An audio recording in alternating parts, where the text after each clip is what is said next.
Lucid. Yes. Okay. What's up, everybody? Welcome to a new episode of Story Time with the Anthony KT. As you've already guessed or probably already know, I'm Anthony KT. So we are now on chapter 4 of Dear Love. This story I wrote a couple years ago. This has been fun so far, just focusing on the one story. I'm enjoying this. I'm enjoying sharing this story, Dear Love, with you.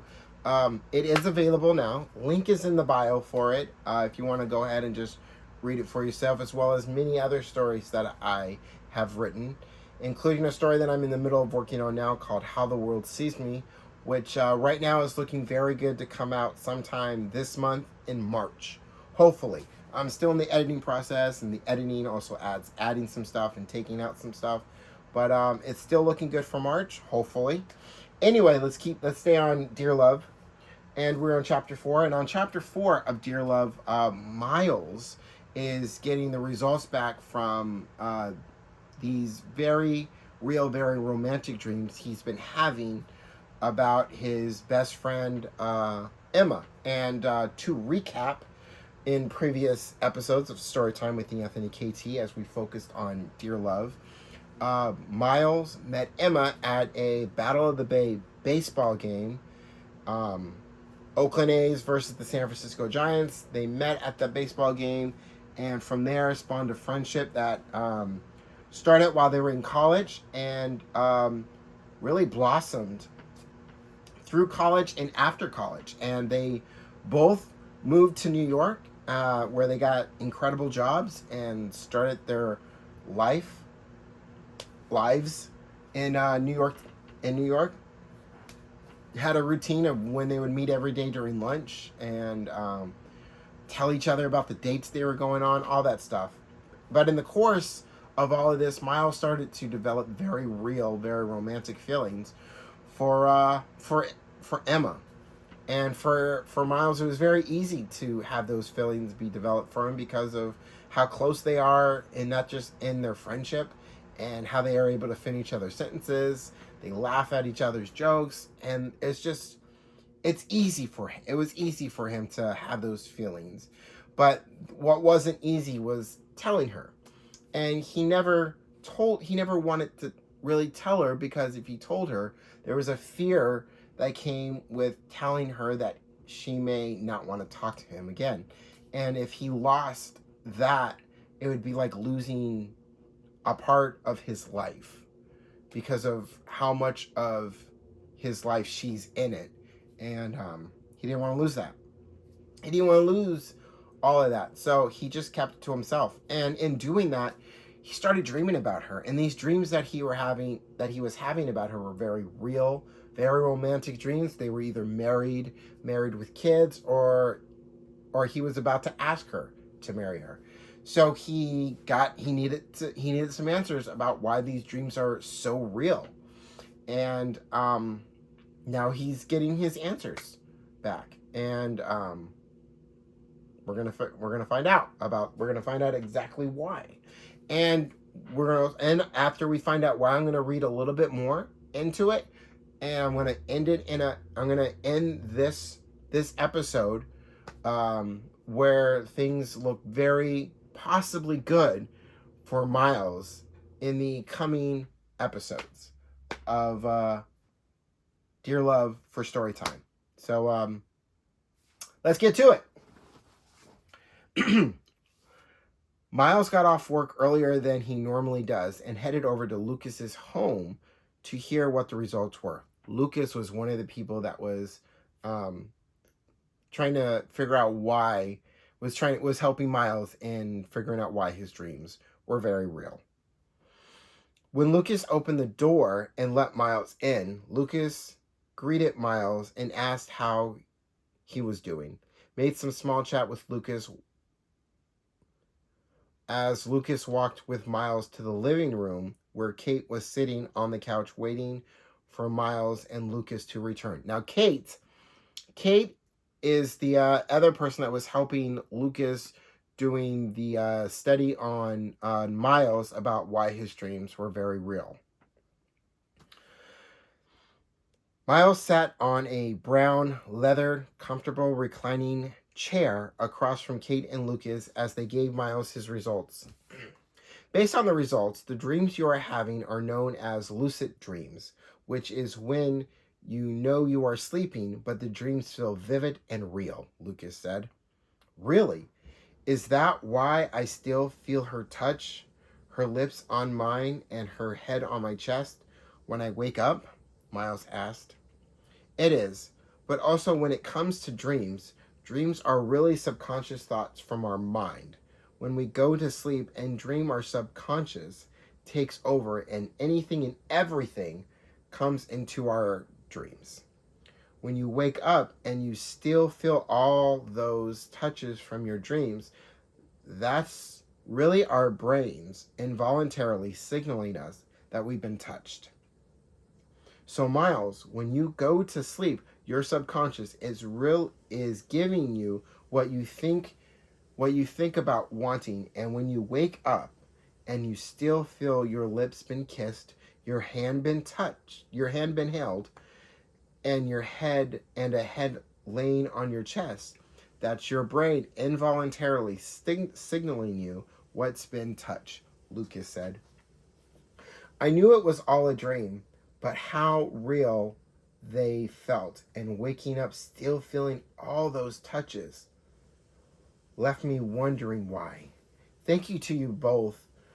You've been a big help, Miles said. This has been fun for me. This has been fun for me, Miles. I've enjoyed doing the research. It's been a nice reminder of what got me into science in the first place. Good luck to you, Lucas said. Good luck to you, Lucas, and you take care, Kate, Miles said as he walked off. As Miles was leaving, Kate called to Miles before he could get out the door. Miles, wait a minute, Kate softly yelled as she was speed walking to catch up to Miles. Hey Kate, what's up? I was curious to know, with what you know about your dreams now, what does this mean for you when it comes to your feelings for Emma? It means what Emma and I already have. It means what Emma and I already have is amazing.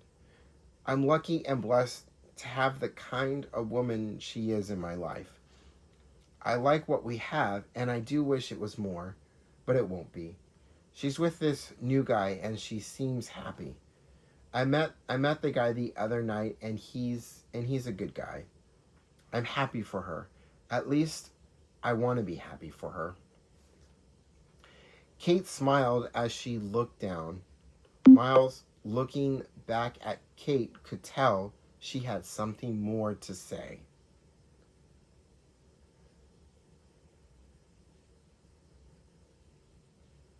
Miles asked Kate if she had anything else on her mind she wanted to ask. I like you, Miles. I think you're a good guy, and I think in a romantic way, the dreams you are having and how you and Kate and how you and Emma are in those dreams is romantic. But I'm weird like that, Kate said. Thanks, Kate. Having those dreams felt like I was living that life and everything was actually happening. I could feel every kiss, every time we held hands. When she told me that she loved me, I could feel it all. When I woke up and knew none of it was real, for a moment it hurt because I wanted it to be real. At some at at the same time, I was happy and unhappy. When I'm asleep, I'm with her. I'm loved and happy. When I wake up, it hits me that it was all a dream, and then I'm unhappy, alone, and she's in her apartment with Michael. Don't you want something that's real? Something you don't need to dream about to feel happy and not alone? Of course I do. But at some point, I became the guy that women are friends with but don't date. At some point, love forgot about me.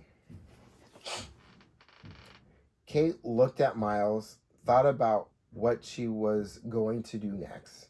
Instead of saying it, she walked toward Miles and she kissed him.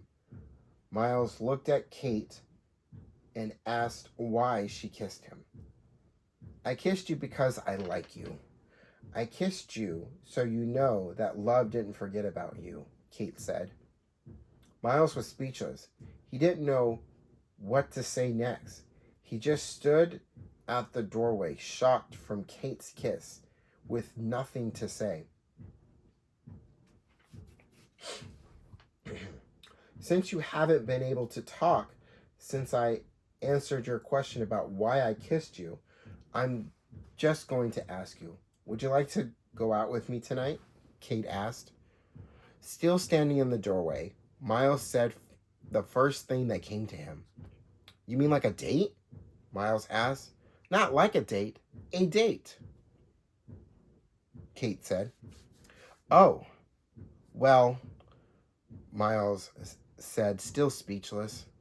Well, what? Kate asked. I'm sorry. Sorry, guys. I'm sorry you caught me by surprise with that kiss. I'm just gathering myself real quick before I answer you, Miles said.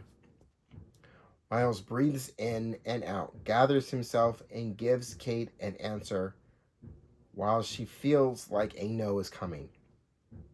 First, I need to say that was some kiss, Kate. I will admit that I like you too.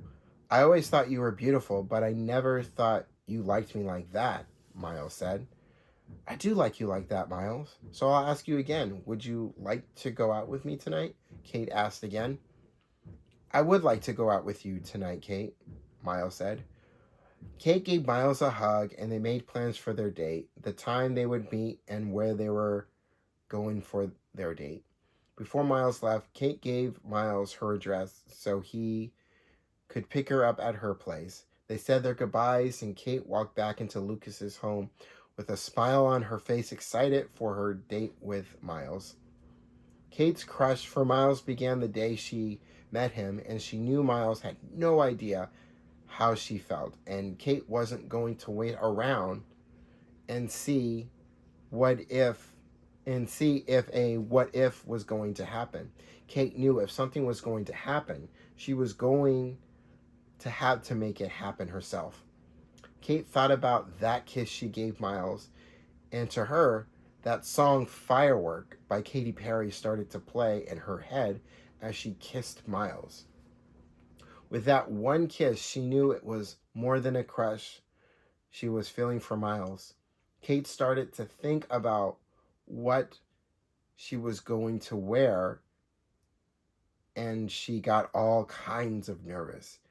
But she wasn't nervous about what she was going to wear or seeing Miles later tonight for their date. It was the good kind of nervous. The kind of nervous feeling when you know something good may be starting. And that, my friends, is story time with the Anthony KT for chapter 4 of Dear Love. And first off, let me just say thank you. Thank you for watching for watching this second season of Storytime with the Anthony KT as we are on Dear Love.